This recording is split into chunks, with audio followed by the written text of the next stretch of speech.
Bonsoir et bienvenue pour une grande soirée que nous allons passer ensemble sur Via LMTV Sarthe. Ça commence dans un instant, vous le savez, par la quotidienne et plus précisément au quotidien l'info qui sera suivi de la météo vers 18h45. Et puis ensuite, je suis heureux de vous retrouver pour au quotidien la suite au cours de laquelle on découvrira la sélection musicale de Céline Chevassus, notamment Nico Wireman. On recevra une lauréate, la lauréate d'un concours national de maison de retraite. Et oui, c'est notre voisine qui a gagné, vous allez le découvrir dans un instant.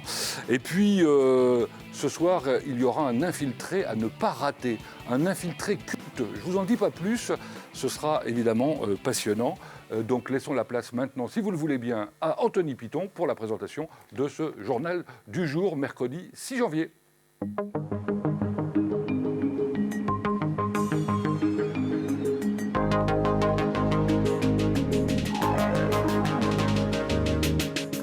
Bonsoir à toutes et à tous, bienvenue dans ce JT du mercredi 6 janvier. Au sommaire de cette édition, la modernisation du centre hospitalier du Mans. Le bâtiment Plantagenet accueillera ses premiers patients ce jeudi. La nouvelle construction va devenir l'accueil principal de l'établissement. Découverte de l'école de billard d'Arnage dans ce journal. Elle donne des cours aux enfants tous les mercredis. Et puis avec notre invité, on fera le point sur le déploiement de la campagne de vaccination contre le Covid-19. On reçoit aujourd'hui Stéphane Domingo, le directeur de la délégation territoriale de l'Agence régionale de la santé pour la Sarthe. Mais on ouvre ce journal avec une nouveauté au centre hospitalier du Mans. À partir de ce jeudi, le bâtiment Plantagenet accueillera la quasi-totalité des consultations. Visite des lieux avec Margot Bianco. Répartis sur 3 niveaux, ce sont 19 guichets d'accueil, plus de 120 salles de consultation et 60 salons de prise en charge qui ouvrent ce jeudi aux patients.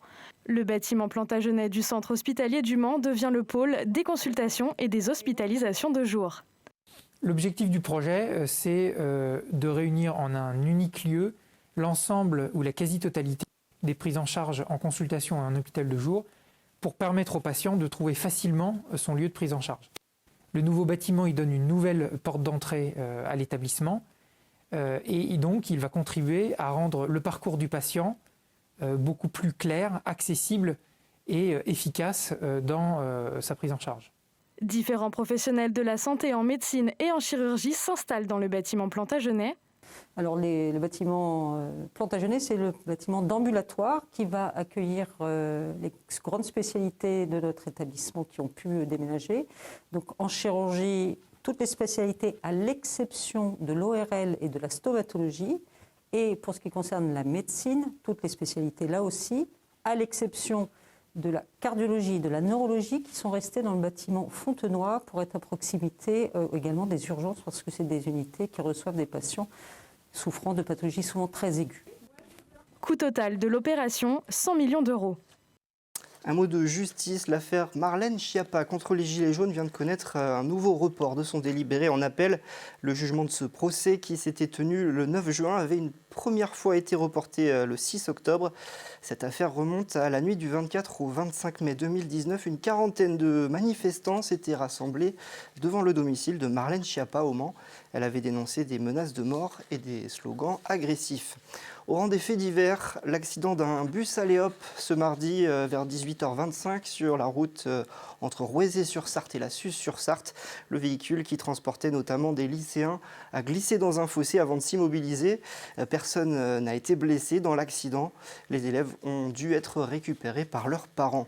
On passe à l'invité de l'info, Stéphane Domingo, le directeur de la délégation territoriale de l'Agence régionale de la santé en Sarthe. Bonsoir, bienvenue.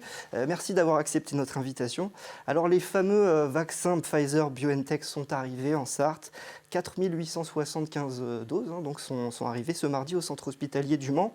À l'heure où on se parle, est-ce que vous savez combien de personnes ont été vaccinées ?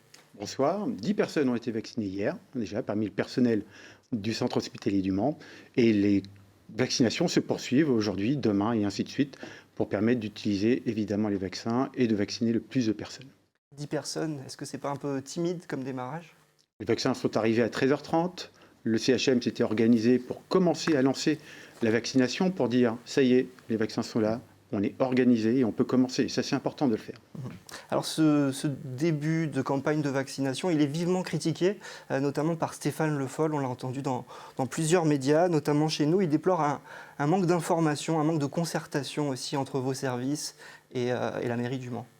Alors en fait, les choses se sont accélérées sur le week-end dernier, lorsqu'on a commencé à organiser dans les EHPAD la préparation de la campagne de vaccination. On était sans visibilité sur l'arrivée des vaccins et on commençait à travailler avec les acteurs pour les sécuriser.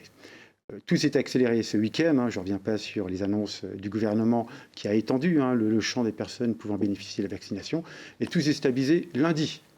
Donc c'est normal qu'il ait pu y avoir effectivement ce sentiment d'un décalage entre la parole publique, les actions et l'information des élus. Mais aujourd'hui, tout est bien remis dans l'ordre et on travaille avec les élus, justement, et j'en dirai un petit peu plus, sur le déploiement de cette campagne-là. Donc vous avez pu lui parler? En tout cas, on a échangé avec les services de la préfecture aussi, puisque nous travaillons main dans main avec la préfecture pour mettre en place la campagne de vaccination. Bon, la première phase de cette campagne de vaccination, on le sait, elle va concerner les personnes âgées qui vivent dans des établissements d'hébergement collectif. Elle va concerner aussi les soignants de plus de 50 ans ou les soignants à risque. Dans quels établissements elle va débuter cette campagne et quand? Donc, cette campagne débute vendredi. Les vaccins arrivent jeudi dans deux EHPAD qui se sont portés volontaires pour commencer à déployer la campagne de vaccination. Donc, vendredi, nous aurons un EHPAD qui va organiser la campagne de vaccination à Champfleur. Et lundi, le deuxième établissement pilote pour la Sarthe, qui est l'EHPAD d'Ivry-l'Évêque, qui va lancer la campagne de vaccination. En parallèle, nous avons, entre le 18 et le 29 janvier, tous les autres EHPAD qui vont engager la campagne de vaccination. Ça représente 63 sites géographiques qui vont recevoir leur vaccin le 19, le 20, recevoir leur vaccin le 25 janvier et engager à la suite la campagne de vaccination. Donc on voit que les choses quand même bougent et avancent rapidement. En parallèle, on a également le déploiement, vous le disiez, de la campagne de vaccination dans les établissements de santé, pour les EHPAD qui leur sont rattachés, mais également pour le personnel. Et là, ça vise à la fois les établissements publics, mais aussi les établissements privés, qui vont recevoir, à partir de la dotation reçue par le Centre hospitalier du Mans, leur dotation de vaccins et organiser eux-mêmes la vaccination de leur personnel. Est-ce que vous avez estimé combien de personnes ça représente? Combien de gens vont être vaccinés dans cette première phase? En tout cas, 4875, puisqu'on a 4875 doses. L'objectif, donc, c'est de toutes les utiliser avant qu'on ait chaque semaine un réassort qui nous permette de continuer à vacciner les personnes et de faire ensuite la piqûre de rappel, la fameuse deuxième injection. Et pour ce qui est des soignants, beaucoup se posent encore la question vers qui ils doivent se tourner pour se faire vacciner? Alors, s'ils sont en établissement de santé, vers l'employeur, qui assurera lui-même la vaccination des personnels, et a été ajouté également ce week-end, en tout cas remonté dans la cible des vaccinations des professionnels de santé libéraux. Nous avons un centre de vaccination qui va s'ouvrir demain au Mans. On a mis 4 jours pour mettre en place entre le centre hospitalier du Mans et le centre d'examen de santé rattaché à l'assurance maladie, qui sera dédié dans un premier temps à la vaccination des professionnels de santé libéraux.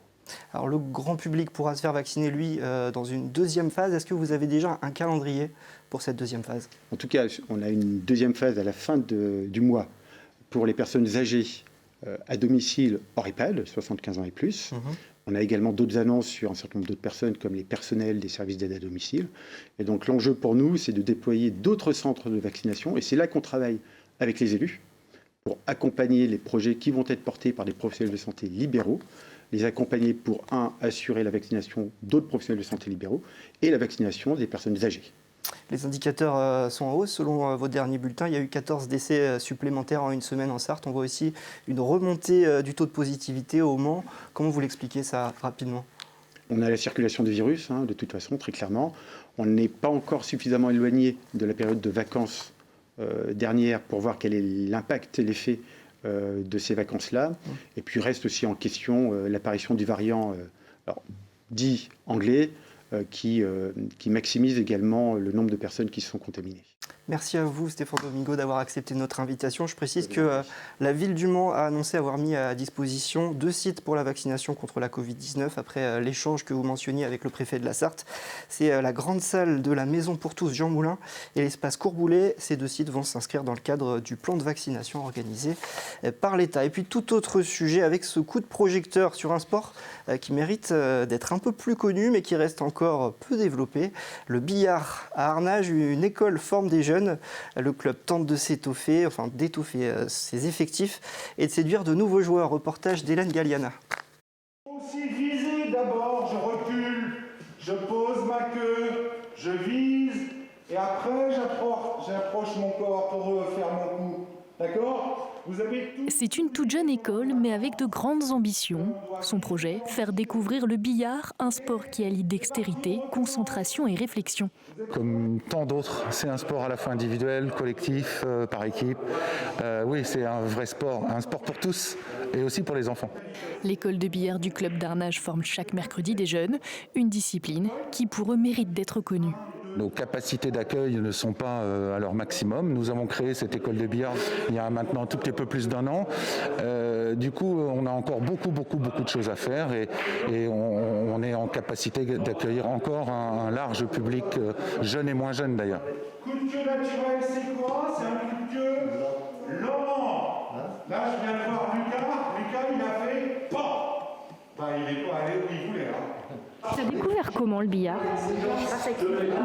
Grâce à mon papy, parce qu'il avait trouvé un article dans le journal, il habite aussi à Arnage, et on a fait un essai et j'ai bien aimé. Donc, je fais surtout du sport pour les muscles, et là, un sport mental, ça peut faire du bien aussi. Un sport qui compte environ 12% de femmes à l'échelle nationale. Solène est la seule fille chez les enfants du club. Mon papa, il aimait bien le billard, et comme je fais du foot ici, je passais devant la salle chaque fois et un jour j'ai voulu essayer et ça m'a plu. J'aime beaucoup les mathématiques et du coup les angles, etc. ça me plaît beaucoup. Les cours ont lieu chaque mercredi après-midi à Arnage. Et un mot de patrimoine, la fondation portée par Stéphane Bern a dévoilé les sommes qui vont être octroyées pour les projets de rénovation des monuments français suite à la tenue du loto du patrimoine en septembre dernier. C'était l'église de Saint-Hilaire d'Asnières-sur-Vègre qui était le seul édifice choisi en Sarthe. Elle recevra une aide de 214 000 € sur un projet global d'assainissement et de rénovation des vitraux et de la nef s'élevant à 1 224 000 €. Et puis une dernière information avant de se quitter, la MDRS, la maison de retraite sélection, a dévoilé ce mardi son palmarès des meilleurs établissements d'hébergement pour les personnes âgées. Plusieurs critères sont mis en œuvre, propreté, accueil et activité. Et parmi les lauréats en France, la résidence La Visitation au Mans, médaille d'argent des meilleures résidences-services. Voilà, c'est la fin de cette édition. Merci à vous de l'avoir suivi. Dans un instant, vous retrouvez Pascal Brulon pour Au quotidien la suite. Bonne soirée sur Via LMTV Sarthe.